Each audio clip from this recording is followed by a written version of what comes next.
Today is Saturday, August 12th. Is our tap water safe to drink?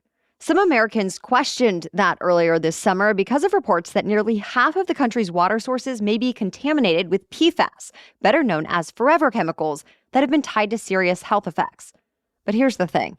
Our guest experts say the results of this government study were exaggerated, or at least not fully explained, in a lot of those reports. So they're here to break it all down. Dr. Andrea Love is an immunologist and microbiologist, and Dr. Jessica Steier is a public health scientist and health services researcher. And together, they co-host the Unbiased Science podcast. On their show, they provide objective analysis of the public health topics that are most relevant to our daily lives. So today, they're sharing what these so-called forever chemicals are, how much is actually in our drinking water, and what you can do if you're concerned about your exposure. Welcome to the Newsworthy Special Edition Saturday, when we sit down with a different expert or celebrity every Saturday to talk about something in the news. Don't forget to tune in every Monday through Friday for our regular episodes, where we provide all the day's news in 10 minutes. I'm Erica Mandy. It's now time for today's Special Edition Saturday. Dr. Andrea Love and Dr. Jessica Steier, thank you so much for coming back on the Newsworthy. Thanks so much for having us, Erica. We're excited to be here. So first, help us understand what exactly are PFAS and why they are known as forever chemicals. PFAS, or PFAS, it's an acronym that stands for per and polyfluoroalkyl substances. So what this means is that this is a catch-all term that describes thousands of different chemicals. They all have certain characteristics that make them lumped into the same category. And so the reason they're called forever substances is related to that bond strength. It takes, on average, about 8 years for PFAS broadly to biodegrade. Let's talk about what the actual science says before we get into where these are found, what the science says about possible health problems that have been associated with certain exposures to PFAS. So, Erica, we always say the dose makes the poison, and that's no exception here. So in really at very high exposure levels of certain PFAS, because remember, there are many different ones, there have been some studies that have found links to reproductive effects, developmental delays in children, an increase in cancer risk, increased risk of obesity, and decreased immune function. But again, we're talking about a group of chemicals, right? And so, certain PFAS are more, have higher risk at certain levels than others. Okay, and so let's talk about this USGS report that was released in June. It estimated about 45% of America's tap water sources could contain one or more types of PFAS. So help us better understand what exactly this study found and what your takeaways are. What this study did is they collected sites, 716 different sites around the country, and they actually used volunteers to help them collect the tap water with a set of instructions and collection vials. And each site was assessed for the presence of 32 different PFAS. So obviously not all of them, but some of the more common ones that we know are around. They also looked at changes in PFAS levels over time from that site, because this study took place over the course of 5 years. And then if they detected any of those 32 PFAS, what were the levels of those PFAS? And then they also did some demographic summaries. So what are the factors that impacted the presence? Is it urban? Is it suburban? Is it rural? Is it near an industrial site? And so on and so forth. So what they actually found in the study was that 70% of the samples or the sites tested had zero detectable PFAS. 30% of the sites surveilled, so meaning the water that was physically tested, had at least one PFAS detected. Most of the sites had very, very low levels. In the end of the study, they created a mathematical model based on the actual measured data. And they used this model to, say, predict where we might detect at least one PFAS in a water sample. That's where they said it could be 45% of drinking water samples. What this all boils down to is people want to know, okay, what does this mean in terms of adverse effects? And so what they did was they then took those data and they compared all of the detected levels of different PFAS to thresholds identified to cause adverse effects in research models. And so this uses a method called the exposure activity ratio to assess the drinking water exposure risk to potential contaminants.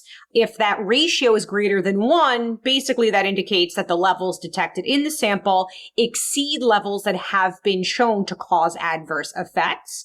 And none, so 0 of the samples had a ratio that exceeded that threshold of 1. So even in samples where PFAS were detected, the levels were lower than those identified to cause adverse events. So where do these PFAS come from? Processes used in production of aerospace, automotive, construction, and electronics, creation of food packaging, so plastics and cosmetics. So the majority of your exposure is not going to be from drinking water or the environment. It's going to be if you're buying cosmetic products that contain them. So most cosmetic companies have removed PFAS from their products, but if you wanted to reduce your risk, you just don't buy cosmetics that, have PFAS in them. The only people that are really going to have high or potential concern from the environment are going to be people that live near sites that manufacture PFAS or are disposal sites of PFAS. And that's where it could leach into the water in higher quantities. So if PFAS are found in so many different places, what are your thoughts on exposure from all the different sources, then building up? And then is it a case of the dose makes the poison when you get it from all the different places? And how do you know when your body's been exposed to too much? The short answer is it's too soon to say. We know that these levels are very, very small. There are going to be people that are maybe exposed to higher levels as a result of products that they're consuming or using or where they work. Certainly people who are working in these manufacturing sites. And that's why conducting and constructing really well-structured studies are going to be really important, because that's what's going to enable us to say, all right, this is a potential causal relationship to PFAS exposure and not this is a confounder or simply correlative. For the average person who wants to try to avoid PFAS more, what's the first step they can take? And how do you even know if, say, your cosmetics have PFAS in them? There's a website that was developed by the NIH that actually allows you to search anything to see if there's PFAS in them. And it's called www.what'sinproducts.com. So step number 1 is mitigating the products you're using that are going to have high levels of PFAS. That's the bulk of any person's exposure. Tap water is minuscule relative to that. So what about water filters? Do they work to get rid of forever chemicals? Still ahead, our guests lay out the pros and cons of using certain filters and what can really happen if you don't change the filters as often as it's recommended. That and more coming up. But first, a quick break for our sponsors. Let's face it, money is the one subject that we all need to deal with, but no one actually wants to talk about. The good news is there's a podcast helping you learn everything about money that no one taught you. Meet Everyone's Talkin' Money, hosted by money wellness expert and certified financial planner, Shauna Game. Everyone's Talkin' Money focuses on relevant, inclusive, and forward-thinking conversations around money. Hear about the money topics you need to know, such as ways to train your brain to reach money goals, why you should ditch your budget and start tracking your cash, everything you need to know about paying off student loans, and so much more. With over 900 episodes, there's a show for any and every money question you have. Shauna also has a relatable style and soothing voice that takes away all the stress about money in each episode, and she always offers actionable tips. So be sure to check out and subscribe to the Everyone's Talkin' Money podcast on Apple Podcasts, Spotify, or wherever you listen to podcasts. This episode is also brought to you by the Self-Helpful podcast. We all want to feel better, be happier, have more freedom, and there are endless resources at our fingertips. But wading through a sea of self-help books and podcasts and workshops takes more time than you'd think. So check out Self-Helpful with Kevin Miller. Kevin is a pro athlete, peak performance expert, published author, and personal development guide. He invites influencers and change makers to grapple with their own wisdom and stories in an authentic conversation about self-improvement and what drives them. From personal fulfillment and work-life balance to relationships and motivation, Each 4-part series distills the guests' greatest wisdom into practical steps that anyone can integrate into their lives. For example, there's a 4-part series with guest Britt Frank, who is a licensed neuropsychotherapist and trauma expert, and she talks all about anxiety. Tune into Self-Helpful with Kevin Miller to elevate your personal experience and improve the way you show up for others. All right, now back to our conversation with doctors Jessica Steier and Andrea Love. So what's your take on water filters? Are there any that actually filter out forever chemicals? When we did our post on PFAS, we got a bunch of questions about, specifically about reducing PFAS in water and whether filters work. Is there anything that we could do? The two that we summarized, there's the reverse osmosis filters, and those, they're really effective. They could trap over 90% of PFAS, but they are expensive and they do require maintenance. And also you have to consider that they also remove things that are good for us, like fluoride and minerals. So you just have to be mindful of that. They can also decrease the pH of our water, which of course that's not good for our teeth if we're consuming things that are more acidic. And they waste more water than they produce. And then, so the alternative to that, the activated charcoal filters, these are less expensive, but they don't last as long as the reverse osmosis filters. They're also a bit less effective at PFAS removal, but by the same token, they also remove fewer beneficial substances. And then, Andrea, I know you noted that they can also get contaminated with potentially harmful microorganisms, which is something else to consider. And there's a lot of variation in terms of efficacy. What are the top things that people need to think about when it comes to filters? And anything more you can say about how to know if your filter could actually be more harmful or do worse things than good? Microorganisms are everywhere. They're in your home, they're in your food. Sometimes they're supposed to be in your food. They're on your pets, they're on your body, they're in your body, they're in the water.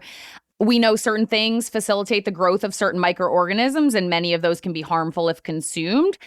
Things like moisture. And so these filters, the activated charcoal filters, they're a membrane. They're an organic membrane, meaning they are, essentially they're carbon, right? Carbon is an organic molecule. And so if they stay moist long enough without being swapped out, you can start to facilitate the growth of bacteria on those or fungi, and eventually enough of them grow where it can get actually moved into the water that you're filtering. So that could be doing more harm than good. So the sorts of things you want to do is make sure that you're changing them frequently enough. So typically following the manufacturer's recommendations. You also want to, so a lot of these are like you transfer the water to a vessel. So you don't want to leave the vessel like warm. Colder temperatures inhibit the growth of microorganisms. So if you're using an activated carbon filter, you want to try and keep that water in that vessel cold, so refrigerated. And of course, if anything ever tastes off, we know that taste isn't necessarily correlated to water safety, but if your specific water goes from tasting one way to tasting a different way, particularly if it's like bitter or things like that, that would be an indication that you probably want to change that filter. And just to confirm, Erica, this is really a bigger issue for the, for the activated carbon filters in particular, because as Andrea said, that's an excellent growth medium for bacteria. So frequent changing of filters, is definitely the way to go. I know sometimes it's easy to look past, oh, this is expired. I'm supposed to change this out. Let me wait another week, another month, just try to keep on top of that. Okay, well, now I have to ask, and I don't mean to expand this conversation, but under the sink filters? Typically, those are going to be while the water is running through them. The water is not sitting on the membrane quite as much, but there can be residual water that kind of sits. Now, if it's a reverse osmosis under the sink filter, the water is actually pushed out of that. And so that's not a concern. This is really with regard to filters that have organic substance, some sort of substrate in it that you're filtering the water through it. And in those instances, you want to be very proactive about, changing them. Usually it's going to be something like a matter of weeks. This can be really overwhelming for people to understand what is best for their family. Can I ask what you two do in your own homes? I mean, I don't do anything for water. I use public water and I drink it and I have no concerns about it. The levels are minuscule, and I actually live near one of the geographic hubs that found slightly higher levels. Personally, there are a lot of other things out in the world that are more concerning for me. And so, yeah, I don't take any mitigation measures at home. My house, we use well water. And so we recently bought the house. We did go through the process of just getting it tested just to check. I see this as such a low risk issue that it's not something I'm overly concerned about. Do you think the government should be doing anything or more to limit forever chemicals in water and beyond in other products? And my understanding is that the EPA has proposed some limits for drinking water, though it could cost, millions of dollars for these types of upgrades. Yeah, that's a great question. So EPA proposed those limits, and obviously surveillance is ongoing. They have yet to start being implemented, but, I do think that there's a benefit to doing that.